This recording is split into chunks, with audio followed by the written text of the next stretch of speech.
impeachment and all these things, but why does Nancy Pelosi get so many damn votes? So you look at that vote tally, and it's up there. And I think it's an uphill battle for anybody challenging her. What is the allure of Nancy Pelosi within that district? I'd give you three words in two different issues. One is money, and the other one is name recognition.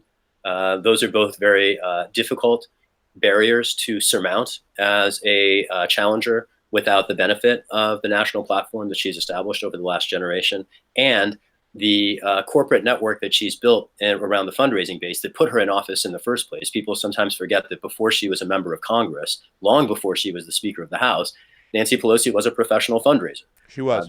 That's her essential qualification for office. And I think that that's not the best qualification. I don't think we should be selecting members of Congress based on how much money they can raise.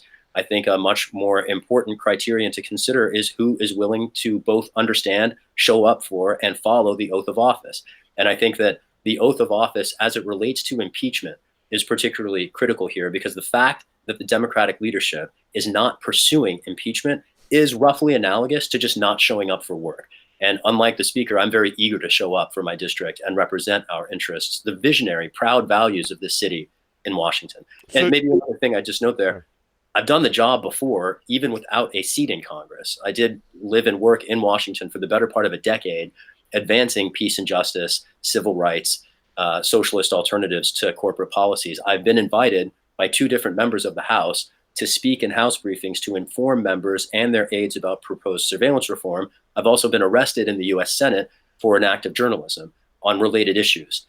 These are things that distinguish me both from any other candidate seeking the seat and from the speaker herself. Is there a clip of that, you getting arrested in the Senate over there? Or Oh, yeah. Code Pink. In fact, it was probably my most viral moment before running for office. Code Pink was there. They were mounting some interruptions earlier in the process. And I waited until the hearing was over because I didn't, frankly, mean to get arrested. I was trying to write a story.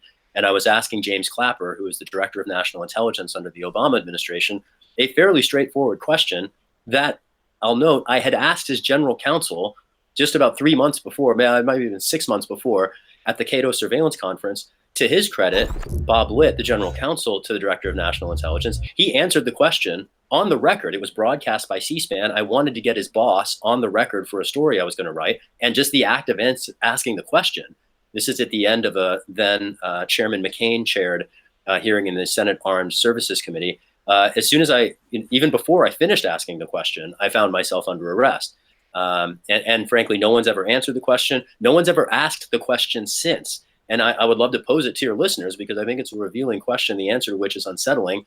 How have senior officials been able to get away with lying to the public's representatives in Congress under oath about matters of grave constitutional global importance and get away with it without facing any recrimination, any charges for perjury, any they walked out with a public entourage and a pension when, in very conspicuous and sharp contrast, 6 months before I had the opportunity to ask this question and get arrested of Director Clapper, Eric Garner in New York City was killed in the street without a charge, without a trial, without any opportunity to vindicate his innocence, an extrajudicial assassination, if you will, on the basis of suspicion of a trivial offense. And so I want to contrast justice in its persecutory aspect for the politically powerless, persecuting powerless people for trivial offenses to the point of death without an opportunity to vindicate innocence, while we, at the very same time, privilege official wrongdoing,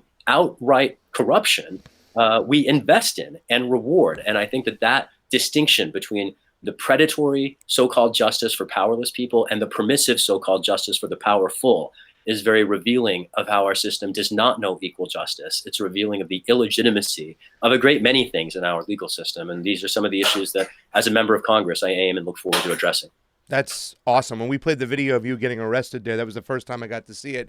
It's great having an awesome engineer who can pull that stuff up. That was a treat to see that. And thank you so much for doing that because, it's a serious issue. It seems like some people are just above the law and they can do what they want. And, let's talk about